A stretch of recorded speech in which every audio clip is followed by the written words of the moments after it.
E aí galera, tranquilo, como é que vocês estão? Mais um vídeo que a gente veio aqui e hoje você pode ver que tanto eu como a Adriana, a gente mudou o background, né? A gente foi pra fora, estamos tentando também nesse vídeo, além de trazer conteúdo, te mostrar um pouco de Sydney.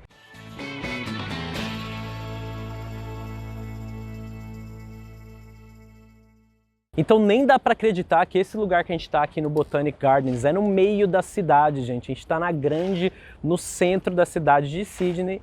E você já vê o quê? Que tem esse jardim maravilhoso, o mar é logo aqui atrás de mim, então é muito diferente, muito inacreditável e é bom para você ficar cheio de expectativa e esperança para estar vindo para cá. O que eu quero falar com você hoje é sobre as provas de proficiência de inglês, que muita gente tem medo, com razão, mas também sem razão, mas é algo que em algum ponto a gente acaba enfrentando aqui no intercâmbio, dependendo do que você está querendo conquistar, o que você está almejando com esse intercâmbio. Então eu vou falar a minha experiência e também eu vou dar um overview aqui para vocês das outras provas que tem, de acordo com aquilo que eu estudei, pesquisei bastante, recebi conselho dos profissionais aqui que estavam comigo durante essa jornada, porque são detalhes bem importantes, tá bom? A prova que eu fiz foi a prova TOEFL, que é uma prova diferente das outras, obviamente, ela tem uma especificidade, ela é muito aceita no mundo inteiro, se eu não me engano ela é a mais aceita em quesito de universidades, ela é bem reconhecida, por isso que eu decidi ela, porque eu estava aplicando para uma universidade e eu precisava mostrar essa proficiência do inglês. E também nós normalmente temos a opção do IELTS, que é outra prova de inglês, o PTE Academic, você tem as provas do Duolingo também e outras diversas, mas basicamente essas são as mais reconhecidas, como também o teste do Cambridge, que é diferente, tem uma dinâmica diferente, uma estrutura diferente, mas que também é um teste que vale muito a pena e é bem reconhecido. Mas do meu, o TOEFL IBT, que é o TOEFL que eu fiz online na época que a gente estava no meio da pandemia, isso já é legal de antemão você saber que eles oferecem tanto no lugar que você vai fazer a prova, de aplicação da prova presencial, como você pode fazer na sua casa, no seu computador, que foi o que eu decidi fazer à distância. Eles são bem criteriosos, mas já já eu conto isso para você. Eu escolhi a prova TOEFL porque alguns amigos meus já tinham feito a prova e eu podia escutar deles as experiências, eles me deram dicas e também a parte que eu poderia fazer tudo na minha casa e treinar essa prova no meu computador e usar o meu computador para fazer a prova, eu entendi como uma vantagem. Tanto para você saber, você conhece seu computador, você sabe ali o teclado, enfim, e era aceito e está sendo bem aceito agora, depois da pandemia. Essa é uma nova configuração que nós não temos certeza se ela veio para ficar, mas enquanto ela está aí disponível, eu acho que vale a pena se você é uma pessoa que não quer se atrapalhar com os barulhos, quando você vai para um centro de aplicação de prova, porque isso já é o ponto 1 que eu queria falar aqui com você. Quando você fazer uma prova de proficiência, você vai fazer no centro de aplicação, normalmente você faz com várias pessoas ao mesmo tempo a prova. E aí, uma pessoa pode estar no listening, uma outra no speaking, você no writing ou no reading, e aí, gente, vira uma zona, né? Mas é como funciona.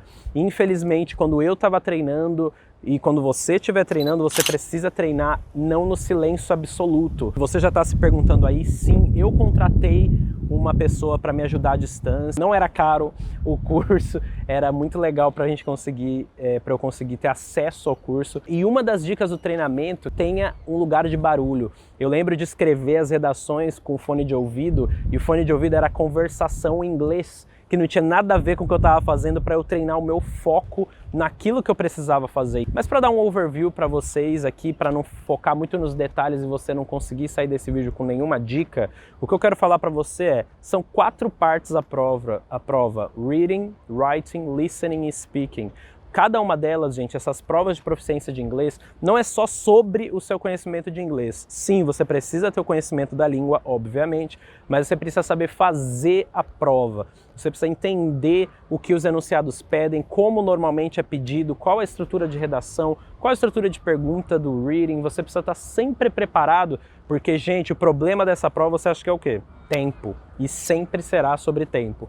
porque nós temos 3 horas para fazer 4 sessões. Eu já te adianto, normalmente não dá tempo de você ler ou fazer todas as questões. A prova não é feita para que você tenha tempo de fazer ela inteira, porque se fosse uma prova liberada, que você tivesse infinito, sabe, sem limite de tempo, sem limitação, você ia fazer tranquilo, eu acredito, dependendo, você ia dar o seu melhor, mas é uma questão de estratégia. Saiba que você precisa entender as perguntas normalmente que caem em redação, em reading também. Quando vem para o listening, você precisa saber o que está acontecendo ali. Você precisa saber já sobre o que eles vão falar, a redação também. Então, gente, a dica maior é: se prepara, não inventa de fazer a prova sem você ter uma preparação, porque você vai ser pego de surpresa.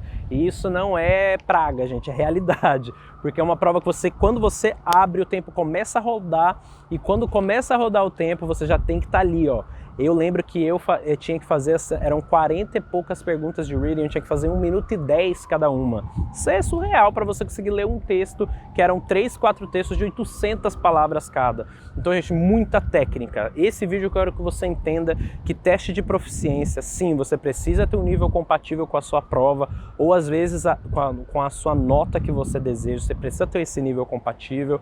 Ou você pode até ter um nível um pouquinho mais baixo e uma técnica muito boa, um conhecimento da prova muito bom, porque você consegue dar esse salto aí de score com o treinamento. Então, eu queria dividir com você essa experiência, de que quando eu fiz, eu fiquei muito nervoso, eu achei que não seria possível, porque nervosismo bate mesmo nessa hora, mas do nada eu falei assim, não, vamos começar a conhecer a prova, vamos entender, vamos conversar com pessoas. E assim, gente, foi sensacional. Quando você começa a conhecer a prova, você começa a conhecer as questões, você começa a treinar e chegar perto do score que você precisa, você ganha uma confiança que você vai fazer a prova sem medo. Não se apavora, não é uma prova completamente complexa, ela é um pouco assustadora. Eu me preparei por 2 meses, estudando todos os dias, e eu consegui ali a nota que eu precisava no caminho que eu encontrei para entrar na minha faculdade. Isso foi maravilhoso, porque se você não sabe o quanto você precisa, fica bem difícil de você conseguir fazer a prova.